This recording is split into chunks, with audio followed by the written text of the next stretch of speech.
අයිබන අපේ YouTube යාළුවලා හැමෝටම sithumtech YouTube channel එකට තමයි ඔයාලා අදත් එකතුලා ඉන්නේ. ඕකේ යාළුවනේ. ඉතින් මේ mobile phone එක කියලා කියන්නේ මේ විදිහට අපි දන්නවා primary device එක විදිහට පාවිච්චි කරන්නේ. ඉතින් මේ mobile phone එකකින් අපි සාමාන්‍යයෙන් මේ වෙද්දී එදිනෙදා වැඩ කටයුතු රාශියක් මේ mobile phone එකෙන් කරගන්නවා. ඉතින් mobile phone එක කියලා කියන්නේ අපි හැමෝටම නැතුවම බැරි දෙයක් වෙලා තියෙනවා.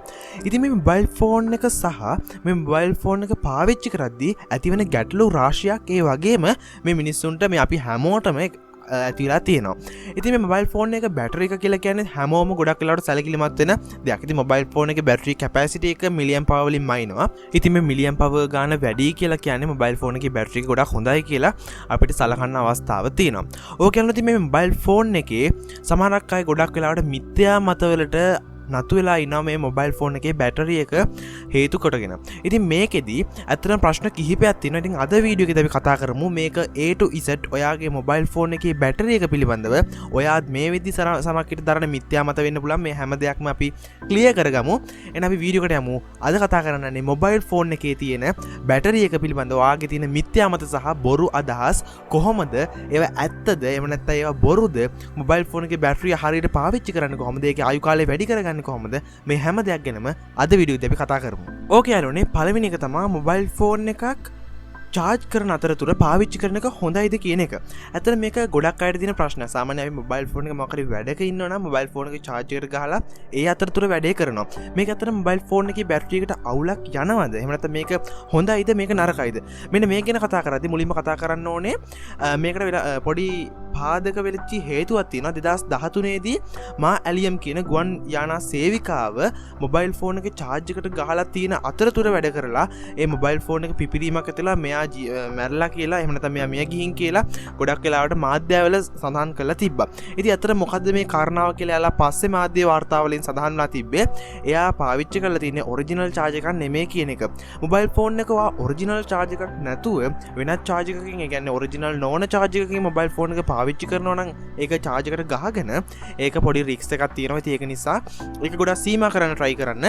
ඒ වගේම මොබයිල් ෆෝන් එක ඔරිජිනල් චාර්ජ් එකත් එක්ක පාවිච්චි කරන එක ඇත්තටම ලොකු ප්‍රශ්නයක් නෑ. ඒක කරාට කිසිම ගැටලුවක් ඇති වෙන්නේ නෑ. මොබයිල් ෆෝන් එක රෑ පුරා චාර්ජ් කරන එක ඇත්තටම හොඳයිද?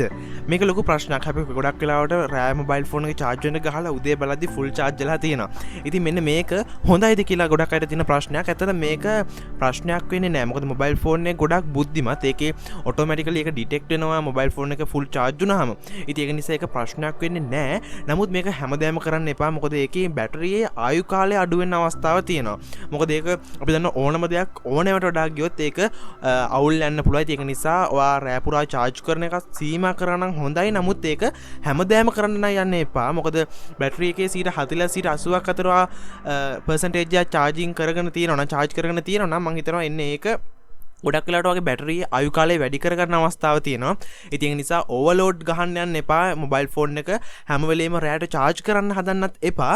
ඔයාට සාමාන්‍යයෙන් හදිස්සි අවස්ථාවකදී සාමාන්‍ය දවසකදී ඔන්න ඔය දවස් දෙකක් වගේ රෑ charge කරා කියලා ඒක ප්‍රශ්නයක් වෙන්නේ නැහැ. නමුත් මේක දිගින් දිගටම කරන්න යන්න එපා. මොකද බැටරියේ ආයු කාලය අඩු වෙන්න මේ රෑ පුරා charge කරන එක බලපාන්න යම් තාක් දුරට අවස්ථාවක් තියෙනවා. මොබයිල් ෆෝන් එක ඕෆ් කරන්න නැතුව තිබ්බොත් ප්‍රශ්නයක් වෙයිද කියලා ඔයාට සමහරකට හිතෙන්න පුළුවන්. නෑ මොබයිල් ෆෝන් එක ඕෆ් කරන්න නැතුව හිටියා කියලා ඔයාලට ප්‍රශ්නයක් වෙන්නේ නැහැ. නමුත් අපි දන්නවා සාමාන්‍යයෙන් රෙස්ට් එකක් ඕනේ. සාමාන්‍යයෙන් මිනිස්සෙක්ට උනත් සාමාන්‍ය එදිනෙදා වැඩ කටයුතු ටික කරගෙන ටිකක් රෙස්ට් එකක් ඕනේ එයාට ටෙන්ෂන් එක අඩු කරගන්න. ඉතින් මේ වගේ තමයි මොබයිල් ෆෝන් එකකට සාමාන්‍ය රෙස්ට් එකක් දෙනවන එක හොඳයි. නමුත් ක්‍රියා විරහිත කරන්න නැතුව එහෙම නැත්නම් මොබයිල් ෆෝන් එක ඕෆ් කරන්න නැතුව ඔයාලට පාවිච්චි කරන්න පුළුවන්. නමුත් අර බැටරිය ආයු කාලය කියන එක ඔයාලට වැඩි කරගන්න අවස්ථාව තියෙනවා. මොබයිල් ෆෝන් එක ෂට් ඩවුන් කරනවා. එහෙම නැත්නම් ක්‍රියා විරහිත කරනවා නම් ඔයාලට ජංගම දුරකථනයේ එහෙම නැත්නම් වගේ මොබයිල් ෆෝන් එකේ බැටරිය ආයු කාලය වැඩි කරගන්න අවස්ථාව තියෙනවා. බැටරිය සම්පූර්ණයෙන්ම බහිනකම්ම ඉඳලා චාර්ජ් කරන්න ඕනේ. මෙන්න මේක ලොකු ප්‍රශ්නයක් වෙලා තියෙනවා. නෑ බැටරිය කොයි වෙලාවකවත් 100ට බිඳුව එනකන් ඉඳලා charge කරන්න එපා. මොකද ඔයාට ඒක කරන්න බැරි වෙයි බොහෝ දුරට. මොකද මොබයිල් ෆෝන් එක සාමාන්‍යයෙන් 5% විතර වෙද්දී මොබයිල් ෆෝන් එක ඔටෝමැටිකලි ෂට් ඩවුන් වෙනවා. මොබයිල් ෆෝන් එක ඔටෝම ඕෆ් වෙනවා. මේකට එක හේතුවක් තියෙනවා. මේ සාමාන්‍ය මොබයිල් ෆෝන් වල මේ බැටරි එකේ ලිතියම් අයන් වගේ දේවල් බොහෝ දුරට බලා ගන්න අවස්ථාව තියෙනවා. ඉතින් මේ 100ට බිඳුව වුණොත් ඒ බැටරිය අස්ථායි වෙනවා. ඉතින් එහෙම වුණාම මේ බැටරි එක ඇතුලේ තියෙනවා charge වෙන චක්‍ර සීමිත ප්‍රමාණයක් තමයි තියෙන්නේ. charge වෙන චක්‍ර සීමිත ප්‍රමාණයක් තියෙන්නේ. ඉතින් මේක 100ට බිඳුව වුණාම මේ චක්‍ර එකිනෙක අඩු වෙනවා. ඉතින් ඒ වගේ ඔයා 100 වෙනකන් හිටියොත් ඔයාගේ මොබයිල් ෆෝන් එකේ ඒ කියන චක්‍ර අඩු වෙන්න අවස්ථාවක් තියෙනවා. අන්න ඒ විදිහට අඩු වුණාම ඔයාගේ මොබයිල් ෆෝන් එකේ ආයු කාලය බොහෝ දුරට අඩු වෙන්න අවස්ථාවක් තියෙනවා. ඉතින් ඒක නිසා මොබයිල් ෆෝන් එකක් 100 වෙනකන් ඉන්න එපා. සාමාන්‍ය මොබයිල් ෆෝන් එකක් 10 15 වගේ වෙද්දී ඔයාගේ ඔටෝමැටිකලි එක නොටිෆයි කරනවා ඔයාට දැන් charger එකට කනෙක්ට් කරන්න කියලා. ඉතින් අන්න ඒ වගේ නොටිෆිකේෂන් එකක් එන්න ඒ වගේ වෙලාවකදී වගේ මොබයිල් ෆෝන් එක charge කරනවා නම් ඇත්තටම හොඳයි. බැටරිය 100 වෙනකන් ඉන්න එපා මොබයිල් ෆෝන් එක charge කරන්න. අවසාන ප්‍රශ්නේ විදිහට ඔරිජිනල් නොවන එහෙම නැත්නම් ඔරිජිනල් charge එකක් නැතුව මොබයිල් ෆෝන් එක charge කරාම ඒක ෆෝන් එකට ප්‍රශ්නයක්ද? එහෙම නැත්නම් ඒක බැටරිය පිච්චෙන්න පුළුවන්. මේක ලොකුම ප්‍රශ්නයක් වෙලා තියෙනවා. ඔරිජිනල් charge එක සාමාන්‍යයෙන් ලොකු කාලයක් පාවිච්චි කරන්න පුළුවන්. නමුත් ඒකෙන් පස්සේ මොකක් හරි ෆිසිකල් විදියට හෝ මොකක් හරි ප්‍රශ්නයක් විතරලා මොබයිල් ෆෝන් එකේ charge එක ඔරිජිනල් charge එක කැඩෙන්න අවස්ථාවක් තියෙනවා. අන්න එහෙම වුණොත් ඔයා මොකද කරන්නේ? ගොඩක් වෙලාවට ඔරිජිනල් නොවන charge එකක් තමයි භාවිතා කරන්නේ. මෙන්න මේකෙන් ඔයාගේ බැටරිය පිච්චෙන්න පුළුවන්ද? ගොඩක් අය තියෙන ප්‍රශ්නයක් මේක. නෑ, ඇත්තටම පිච්චෙන්න අවස්ථාවක් ඇති වෙන්නේ නෑ. එහෙම අපිට කියලා කියන්න බෑ. නමුත් ඔරිජිනල් නොවන charge එකක් භාවිතා කරන එක ඔයාට රිස්ක් එකක් වෙන්න පුළුවන්. මොබයිල් ෆෝන් එකේ බැටරියේ ආයු කාලය අඩු වෙන්න පුළුවන්. බැටරියට ඒක මොකක් හරි ප්‍රශ්නයක් වෙන්න අවස්ථාවක් තියෙනවා. ඉතින් ඒක නිසා මොබයිල් ෆෝන් එකේ ඔරිජිනල් charge නැතුව පාවිච්චි කරනවා නම් පොඩ්ඩක් වාට පුළුවන් ඉන්ටර්නෙට් ඇක්සස් කරලා වාට පුළුවන් මොබයිල් ෆෝන් එකට ගොඩක් ගැලපෙන charge එකක් සාමාන්‍යයෙන් ගොඩක් හොඳ බ්‍රෑන්ඩ් එකක charge එකක් ඔයාගේ මොබයිල් ෆෝන් එකට පාවිච්චි කරන්න. ඔරිජිනල් නොවන charge එකක් වුණත් සාමාන්‍යයෙන් අපි දන්නවා සාමාන්‍ය quality products තියෙනවා මොබයිල් ෆෝන් එකේ අර මොබයිල් ෆෝන් එකේ බැටරියට හානි නොවන විදියට ඔරිජිනල් නොවුනත් පාවිච්චි කරන අවස්ථාව තියෙන බැටරි වලට සෙට් වෙන charges තියෙනවා. ඉතින් අන්න ඒ වගේ charge එකක් ඔයා භාවිතා කරන්න මම හිතනවා එන්නේ ඒකෙන් ඔයාගේ බැටරි එකේ ආයු කාලය වැඩි කරගන්න පුළුවන් කියලා.